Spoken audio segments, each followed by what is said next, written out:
Aí do outubro, né? O outubro rosa. O outubro aí que, gente, não é porque o outubro rosa passou que a gente tem que parar com a prevenção, com a conscientização do câncer de mama, né? Ele tem que continuar. Inclusive, a gente vai entrar agora no outubro azul com relação ao câncer de próstata dos homens. Mas o cuidado ele tem que ser diário, todos os dias. Né? Todos os dias a gente tem que estar se cuidando, tem que estar se prevenindo para que nada aconteça de pior. Mas se por acaso aconteceu o pior, vocês já pensaram nisso? Como passar por essa fase? Como transitar por esse medo, por essas dúvidas, por essa angústia? E é por isso que a gente vai trazer hoje aqui uma pessoa muito especial, que ela vai contar pra gente a história dela. Eu falei um câncer? Não, mas não chega a ser um câncer, porque não chegou a ser uma leucemia.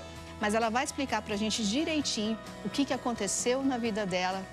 E a mulher linda que ela tá aqui, esbanjando alegria. É a Silvane. Tudo bem, Silvane? Vem cá. Obrigada por ter vindo, obrigado mesmo. Fico muito feliz de você ter aceitado o convite e contar a tua história pra gente. Eu é que agradeço a oportunidade. Tá bom? Então vamos sentar. Vamos sentar aqui.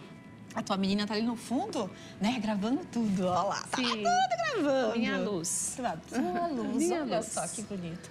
Agora, pro pessoal entender, você então foi diagnosticada com...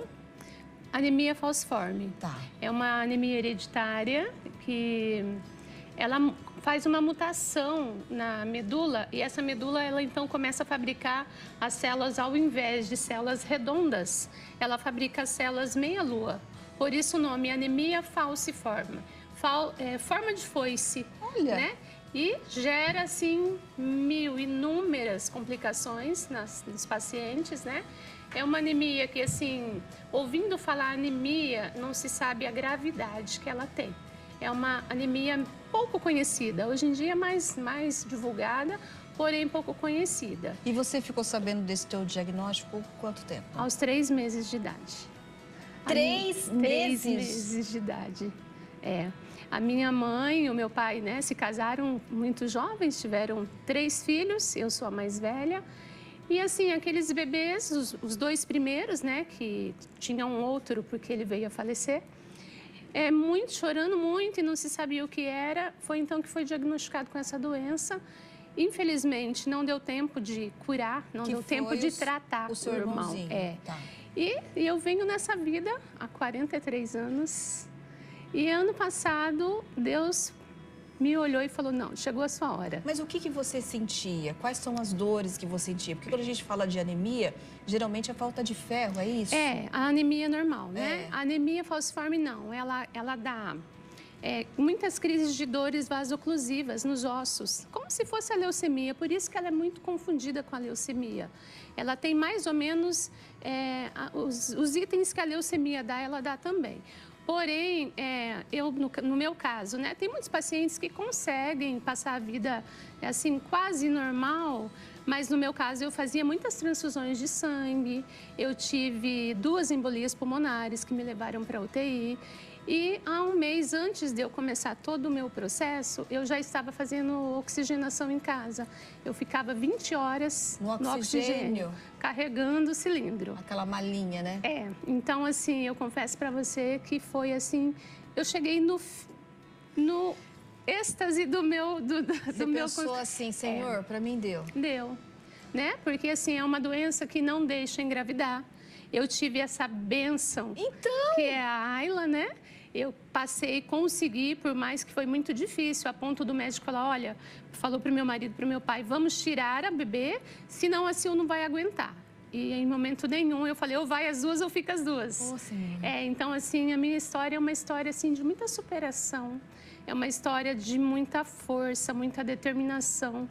Mas assim, eu confesso para você, Kelly, que eu nunca falei, meu Deus, por que comigo? Você nunca nunca questionou ele? E nunca imaginei também que eu poderia passar pelo que eu passei, que foi o transplante de medula. E aí, então, ela fez o transplante, ela conseguiu fazer o transplante.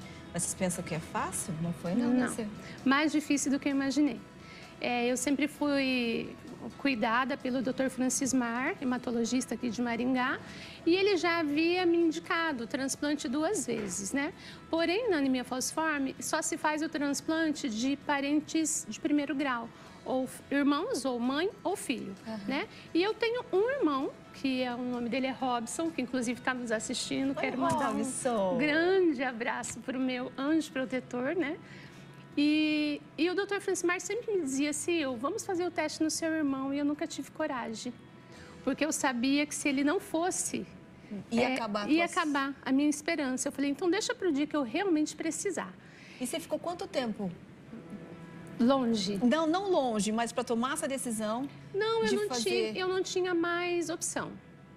Eu cheguei num ponto que eu fui para Brasília, porque meu transplante foi feito lá, e eu chegando lá com oxigênio, que nem eu te disse, né?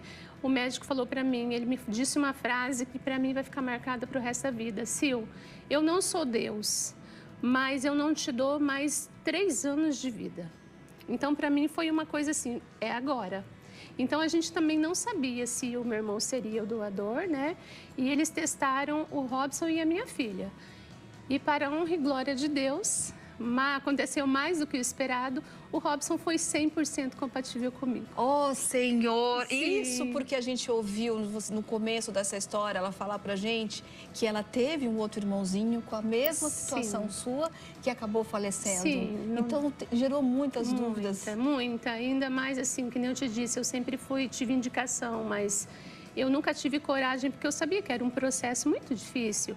Eu fiquei 1 ano e 2 meses longe da minha família, longe da minha casa. Lá em Brasília? Em Brasília, né? Porque o processo de transplante, como muita gente imagina que a medula pegou, pronto, acabou. Não é, sabe? O problema maior é o depois, é o pós-transplante. Então, eu saí do hospital, eu fiquei 3 meses durante o transplante dentro do hospital, e depois eu fui para uma kitnet próximo ao hospital, e lá eu fiquei durante esse tempo todo. Eu vim mesmo para casa agora em agosto. Agora, recente. Agosto, setembro, 3 meses? 3 meses que eu estou realmente aqui em casa, né? Que eu voltei aqui para Maringá. Então, assim, eu sempre tive muito medo, mesmo porque minha filha era muito pequena.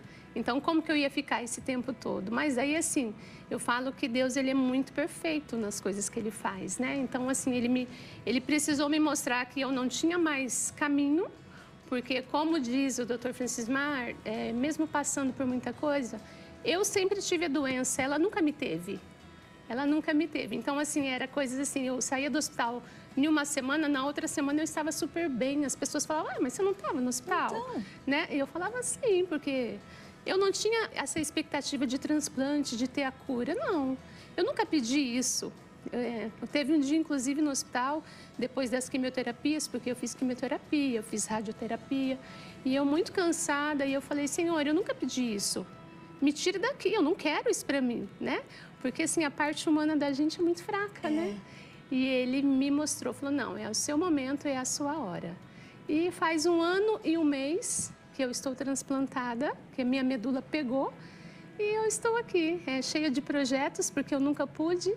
Não vejo a hora de poder tomar um banho de chuva, uma coisa tão simples, né? Nossa, porque eu nunca pude. Uma coisa simples que eu acho que todos os portadores, todas as pessoas que têm, para tantos é tão pequeno e para a gente é uma coisa assim. Então, esses dias eu estava até comentando com meu marido, que também agora está nos assistindo, que foi a minha fortaleza, a minha base, né? Todo esse tempo aguentou firme aqui longe junto com a Ayla. A minha mãe, que é a minha companheira eterna de tudo que eu vou fazer, né? O meu pai. São assim muita gente, mas eles são a minha base, né? E eu comentando com meu marido, falei, nossa, eu não vejo a hora do médico falar, Sil, segue a sua vida. Ai, tomar um banho de chuva e entrar na piscina. Ei, você vai ter que fazer um vídeo, então, pra gente mostrar aqui. Tá bom? Combinado? Agora, sim, ela falando aqui pra gente, dando esse depoimento, parece que foi fácil. Mas não deve ter sido fácil. Quando você para, Sil, hoje, aí você fala, Senhor, eu passei por tudo isso, eu consegui passar por tudo isso. Como é que você se sente hoje? O Kelly, se eu pudesse te falar, resumir isso em uma palavra, seria gratidão. Eu quero mostrar, tipo assim, a minha resiliência para as pessoas que Ao mesmo tempo que você fala, não, acabou. Não, não acabou. Se a promessa de Deus é maior na tua vida, não acabou. Por mais que, porque assim, as pessoas me viam como se tivesse, realmente eu também acreditei que estava acabando, né? Porque a partir do momento que eu fui para o oxigênio, carregando aquela máscara o dia todo, eu pensei, Senhor, agora tá bom, cansei. E ele falou, não, o seu propósito é outro. O seu propósito, de repente, é esse que eu estou fazendo aqui, levando essa esperança para as mães, né? Porque tem muita mãe que acompanha os filhos pequenos, para as pessoas com anemia falciforme, que assim, eu não sou diferente, eu não sou escolhida. Não, vocês também conseguem, vocês também pensem que assim, a hora é a hora de Deus e Ele é muito perfeito, né? Ele é muito perfeito no que Ele faz. Então, a minha palavra-chave é gratidão. E eu vou falar que quando a gente fala que Deus escreve certo pelas linhas tortas, vocês devem estar se perguntando para mim assim, Kelly, mas como que você conheceu a Sil, né? Gente, o mundo, Deus vai costurando pessoas no nosso caminho e vai colocando que elas vão aparecendo. Então, eu conheci a Ayla, que é a filha. A Ayla namora o filho do Anderson Ferraça, o Matheus, que é o nosso cinegra aqui. E ele falou para mim, ele falou, Kelly, essa mulher tem uma história que ela precisa ser contada. Talvez era esse o teu propósito.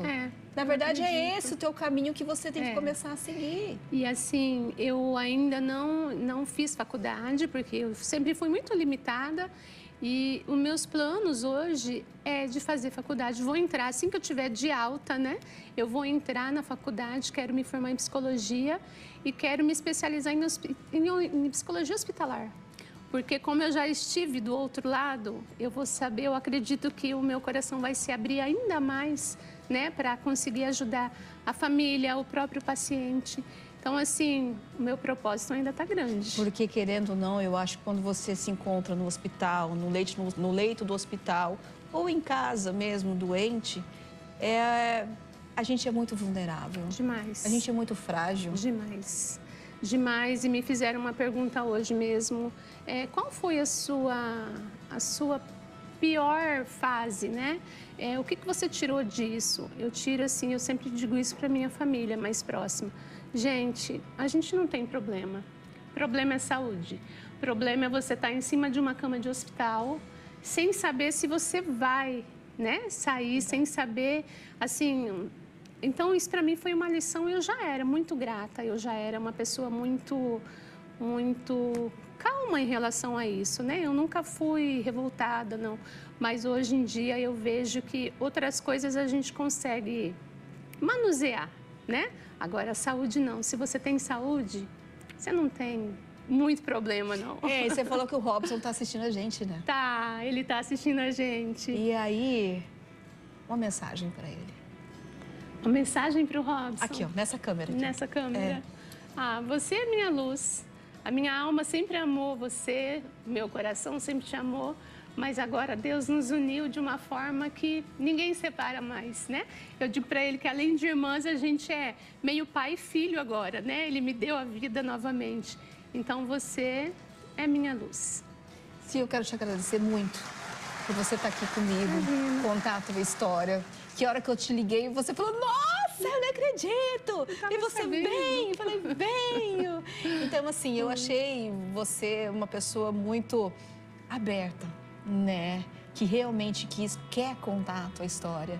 E o povo, a gente precisa ouvir, né? Porque, gente, vamos falar a verdade, né? Vamos falar a verdade. Notícia ruim e tragédia é todo santo dia. Não é verdade, assim? é verdade. Agora, quando você tem uma história bonita, uma história que te envolve, uma história que te motiva, você vai deixando meio pro lado. Mas aqui não.